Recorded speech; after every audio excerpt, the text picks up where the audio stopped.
دعوت اسلام میں تیری دھوم مچی ہو۔ الحمدللہ حنیف مدنی تشریف لائے ہوئے ہیں، ماشاءاللہ مرحبا۔ حنیف بھائی ماشاءاللہ کچھ تھوڑا بہت تو مجھے آپ کے بارے میں نو ہاؤ ہے ہی نا، معلومات ہیں ہی۔ ماشاءاللہ میٹریکولیشن میں بھی آپ کا A1 گریڈ آیا تھا، اور انٹر میں بھی آلموسٹ A گریڈ ہی تھا آپ کا، 69 پوائنٹ سم تھنگ آلموسٹ۔ تو اب ہم آپ کو ایک عالم کی صورت میں ماشاءاللہ دیکھ رہے ہیں، مدنی اسلامی بھائی ہیں آپ۔ تو ایک یعنی کہ ٹریک آپ نے بظاہر دیکھا جاتا ہے کہ بھائی وہ انجینئر بننا ہے، ڈاکٹر بننا ہے، سافٹ ویئر انجینئر بننا ہے، یا پروفیسر بننا ہے، سم اینڈ مچ مور، بہت ساری فیلڈز ہیں، وہاں جانا ہے۔ اور ایک دیکھا ہے، ایک تعداد ہوتی ہے کہ جو ذہین بچے ہوتے ہیں ان کو جو ہے مثال کے طور پر وہ ایسی فیلڈز میں لگانے کو پسند کرتے ہیں کہ جہاں سے جو ہے نا یہ کچھ کما کر لائے گا۔ تو جو ایوریج سطح کا بچہ ہوتا ہے، چلو اس کو اگر مثال کے طور پر دین کے معاملے میں ڈال دیا، ایک طبقہ ہے جو اس کی اس طرح کی سوچ ہوتی ہے۔ آپ الحمدللہ آپ نے جو گویا کہ ایک وہاں سے آپ سائنس پری انجینئرنگ میں پڑھ رہے تھے، آپ جو ہے وہ اسلامک سائنسز کی طرف آ گئے، عالم بن گئے ماشاءاللہ۔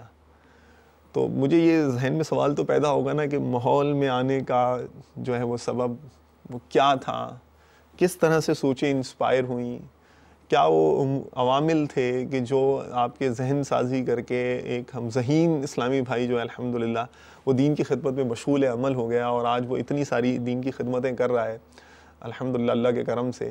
تو اس کا کیا ریزن کیا بنا، سبب کیا ہوا؟ تقریباً 1982 جی یہ سن ہوگا یا 1983 ہوگا، اور جیسے عام بچے ہوتے ہیں اسی طرح چھوٹی عمر کا بچہ تھا، شرارتی بھی تھا اور ضدی تو میں اس قدر تھا کہ آج بھی میرے خاندان کے بڑے بوڑھے جو ہیں وہ ملاقات ہوتی ہے تو میری اس ضد کا تذکرہ ضرور کرتے ہیں۔ اچھا، مطلب جو بزرگ ہیں وہ آپ ان کے ذہن میں جو خاکہ وہ آپ کی یعنی دیکھی ہوں گی بچپن کی ضدیں انہوں نے۔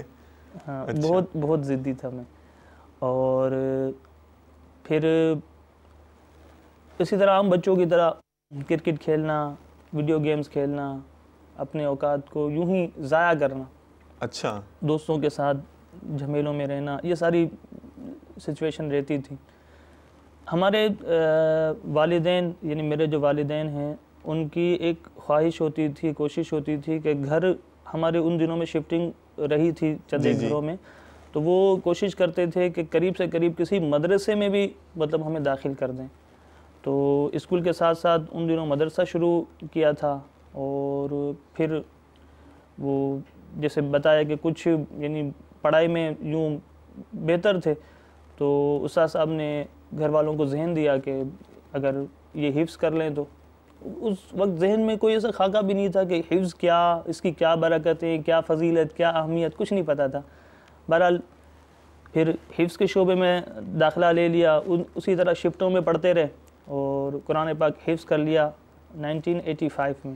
اچھا ماشاءاللہ۔ اور پھر اس کے بعد جو ہے یعنی والدہ کی تو ایک خصوصی توجہ رہی، اور جیسے میں نے بتایا کہ وہ وقت ضائع کرنا، تو والدہ کی حفظ قرآن کے بعد تو ایک یعنی دھن تھی کہ یہ مطلب میں ٹوپی لگا کر رہوں اور شلوار قمیض کے ساتھ ہی مطلب میں اپنی زندگی گزاروں اور دوستوں کے ساتھ نہ رہوں، اور مطلب اس طرح کی فضولیات میں اپنے وقت کو ضائع نہ کروں۔ اب حفظ کر لیا تو اس کو یاد رکھنا ہے اور اس پر عمل کرنا ہے۔ اچھا ماشاءاللہ۔ اب ان دنوں کے جو بچے تھے تو اب وہ ٹوپی لگا کر گھومنا اور یہ تھوڑا سا ایک ماحول نہیں تھا۔ جیسے الحمدللہ اب تو مدنی چینل کی برکتیں ہیں، دعوت اسلامی کے مدنی ماحول کی برکتیں ہیں کہ بچہ مدنی حلیے میں نظر آتا ہے تو مزہ آتا ہے۔ اس وقت ایسا ماحول نہیں تھا، تو ہم یہ کرتے تھے، میں اور میرا بھائی تقریباً 1-1.5 سال کا فرق ہے، تو ہم دونوں ایک ہی فیلڈ میں ہوتے تھے، تو میں ان کے ساتھ رہتا تھا، تو ٹوپی ہم اپنی جیب میں ڈال لیتا، اور جب نیچے اترتا نماز کے لیے بھیجتی والدہ تو نیچے اتر کر وہ گلی میں کرکٹ کھیل رہے ہوتے، گراؤنڈ چلے جاتے، ویڈیو گیمز کھیل رہے ہوتے، اور پھر جب والدہ کے ڈر سے کہ میں گھر جاؤں گا تو امی پوچھیں گی کہ کہاں سے آئے ہو. تو ظاہر گراؤنڈ میں کھیلا تو اب قدم گرد آلود ہو گئے, تو پاؤں کہیں سے دھو کر پھر گھر میں داخل ہوتے تھے کہ میں مطلب کہیں گیا نہیں تھا, میں نے مطلب سارے دن جو ہے نا وہ نیکیوں میں بسر کیا. تو کیونکہ اس وقت اس طرح کا ماحول نہیں تھا. ٹھیک ہے. اور پکنک پر جاتے تو وہاں بھی مطلب بتائے بغیر گھر سے اور پکنک پر چلے جاتے. اور میں نے جیسے بتایا کہ ضدی بہت تھا, تو اس ضد کی وجہ سے پٹائی بھی لگتی تھی. اور پھر یہ ہوا کہ ذہن بھی بن گیا تھا ایک مرتبہ کہ میں اپنے گھر سے بھاگ جاؤں. اللہ اکبر, اللہ اکبر. لیکن پھر والدہ کی ایک تربیت تھی, خصوصی تربیت تھی. والد صاحب بھی بہت زیادہ مطلب تربیت میں یوں ساتھ رہے الحمدللہ. اور والدہ کی ایک تربیت کا ایک انداز تھا کہ وہ مطلب مجھے ان کی خصوصی شفقتیں اور توجہ رہی. اور پھر الحمدللہ وہ مدرسے میں جہاں پڑھتا تھا وہاں سے پھر کچھ اسلامی بھائی یعنی کچھ طلبہ گلزار حبیب اجتماع کے لیے گئے تھے, تو ایک مرتبہ میں بھی چلا گیا. وہ اجتماع میں اس وقت تو کوئی ایسا یوں جیسے میں کہہ دوں کہ مجھے شعور تھا یا میں مطلب ان چیزوں کو جانتا تھا کہ یہ درست یہ غلط, ایسا کچھ نہیں تھا. بس میں اجتماع میں چلا گیا. دوسرے تیسرے اجتماع میں الحمدللہ امام شریف کا تاج سجا کر جب گھر میں آیا تو گھر والے والدہ تو بہت خوش ہوئی. اللہ اکبر. اور پھر انہوں نے جو ہے نا مجھے مطلب یوں نصیحتیں شروع کر دیں اور یوں بتانا شروع کر دیا کہ آپ جو ہے نا اب اسی حلیے میں رہیں. اور یہ مطلب آپ یعنی ان کو ایک ہو گیا کہ یہ اب صحیح ٹریک پر چڑھنے کے لیے جو ہے نا اس نے اپنی کوششیں شروع کر دی. ماشاءاللہ ماشاءاللہ. اور پھر انہی دنوں میں الحمدللہ سید امیر اہل سنت سے ملاقات بھی ہوتی رہی. شہید مسجد میں امیر اہل سنت تشریف فرما ہوا کرتے تھے, اور عصر کے بعد کئی مرتبہ حاضری کی سعادتیں بھی ملی. اور 21 رمضان المبارک 1411 سن ہجری سید امیر اہل سنت شہید مسجد میں تشریف فرما تھے, تو مجھے بھی حاضری کی سعادت ملی. ان دنوں میں رفیق الحرمین جو آپا کی وہ حج کے متعلق ایک بہت مفید معلوماتی کتاب ہے, وہ ان دنوں غالباً نئی آئی تھی.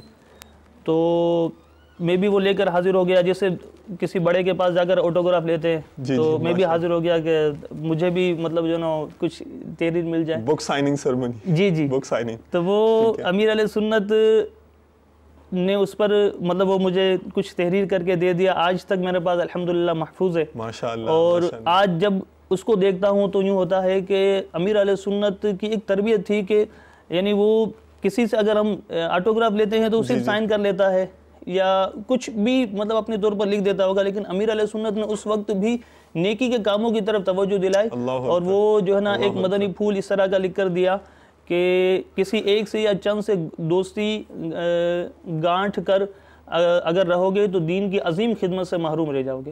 تو اس طرح کا مدنی پھول بھی امیر علیہ سنت نے تحریر فرمایا, اور پھر وہ الحمدللہ آج تک میرے پاس محفوظ ہے ماشاءاللہ. اور اس کے بعد پھر 92 کے قریب وہ کالج وغیرہ میں داخلے کے بعد مدرسۃ المدینہ میں داخلے یعنی جگہ خالی تھی, ایک حافظ کی ضرورت تھی, میں کچھ دنوں کے لیے پڑھانے کے لیے چلا گیا.